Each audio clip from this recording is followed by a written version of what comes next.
Hi everybody, this is Tricia Morris from Club Scrap and welcome to Club Scrap Essentials. This is where we talk about the things that we do all the time.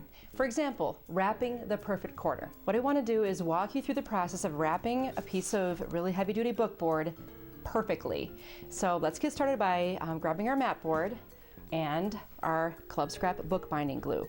Now as I apply glue to this, I'll do so in a circular motion, working my way to the outside. Then with a foam brush or some other type of glue application brush, I will hold this off of my work surface and brush the glue in a thin, even layer all the way to the outer edges. And yes, it's important that you get to the outside edges. If you don't have enough glue to do this, or if it's not moving at all on your board, you need to apply more glue.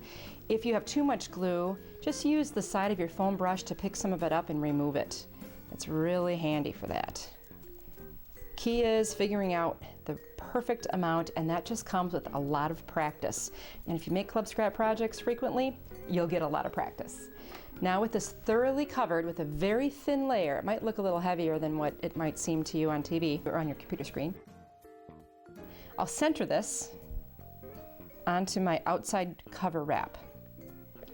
So I'm just kind of eyeballing that. Now if you're making your own project out of bookboard, you always want to make sure that you have your bookboard size and then you have your outside wrap size. Make sure that outside wrap is at least 1.5 inches larger, vertically and horizontally, so that you have a 3/4 of an inch flap. Next, I'll take my Club Scrap grid ruler. This is a CS essential. You gotta have one of these for just everything. They're awesome. The thickness of this ruler is 1/8 of an inch. And whenever we trim paper from our corners to create a mitered corner, we want to make sure we leave about 1/8 of an inch paper extending beyond the tip of the corner. Since the ruler is 1/8 of an inch, and if you're not sure how to do this, just take your ruler and then stand it up on its edge and just mark that corner with a pencil. And then you repeat that for all the corners. Then you can go back with the scissors, and when you do that, you'll cut on the outside of that pencil line. Honestly, it's hard to have too much paper here, but it's really a disaster if you don't have enough. You can't put it back once it's been removed. So notice I'm just trimming on the outside of that pencil line so that the pencil line is still there on the paper. Pretty soon you'll get good at this, and an eyeball will be just fine. It doesn't have to be perfect. Don't go back and take one corner and trace or anything. You'll just be able to tell what you need to do once you get experienced at this. Now what I have is my bookboard glued to my outside wrap, and I've got these 4 flaps because I've clipped my corners. Taking the bone folder, I'm going to start to train the paper so that it makes a vertical, a 90-degree turn here straight up, and then that it will wrap itself around the bookboard. I'm trying to make sure that the paper is making really good contact with the edge of the board and then turning over. By teaching the paper where it's going to live, that's really going to help the gluing process for these flaps go a lot more smoothly. I always pre-fold my flaps before gluing them into place. Always, always, always. And then I always think about it in 2 steps, going up and going over. That too gets easier with practice. And just because they're longer, I usually start with the long flaps first for gluing them into place. I'm not reaching for my bottle of glue, I'm just reaching for my brush because I already have quite a bit of excess glue in my brush from the process of brushing glue onto that entire piece of bookboard. Now, if you don't have enough, you'll be adding glue, and I'll show you how to do that very soon. I'm also starting near the crevice where the bookboard and the paper meet, and then brushing my way to the outer edge. That way you won't have a mess when you glue this flap into place. I feel confident enough to glue both long flaps at the same time. If you're just starting out, you may want to do one flap at a time. The other thing you may have noticed is that I held my cover off of my work surface while I was applying the glue. Really important thing, because if you get glue on your work surface, you're going to get it ultimately on your project in a place where you probably don't want it. Long flaps Notice how they just stay in place like the glue is dry. It's been dry forever, but I just placed it down. The reason that worked is because I didn't have too much glue. It was all the way to the edge of this paper, and I pre-trained those flaps to stay put. Next, I have a little bit of paper that extends here beyond the tip of my corner of my book board. You see that? It's just a little bit of extra paper. Now, if I take the tip of my bone folder and I just tuck in right here, kind of like when you're wrapping a gift and you bring in the side flaps.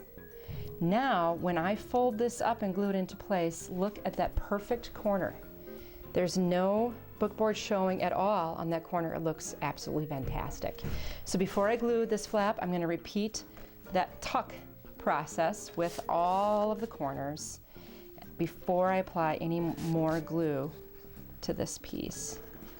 It's a little trick, it's a little something, but that tiny little detail will help you be successful in making your book covers every single time. There's no reason they shouldn't be perfect.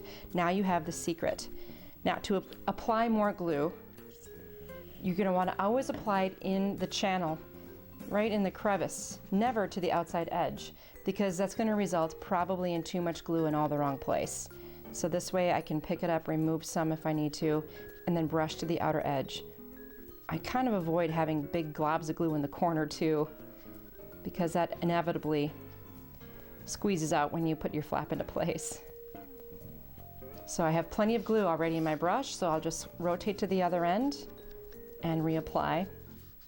Also keep in mind that more glue simply means a longer drying time. So if you are excessive with the glue and it's flying all around and it's everywhere, it's just going to take longer for your project to dry, and you won't have as much bookbinding glue. The bottles of glue come in several sizes, starting from 2 ounces all the way up to a huge bottle. And those go quick, so when you see them pop up in the Gotta Have More department, be sure to pick up a bottle or 4. Then, now with my pre-trained flaps, over they go. And you can use this technique with any thickness of bookboard or mat board, and it works perfectly every time. Then you have your inside cover, and I want to show you how to do this step too. Usually what I do, if the piece is small enough, is I just cradle it in my hand and sort of make a little bend in the paper. It almost makes it more stable.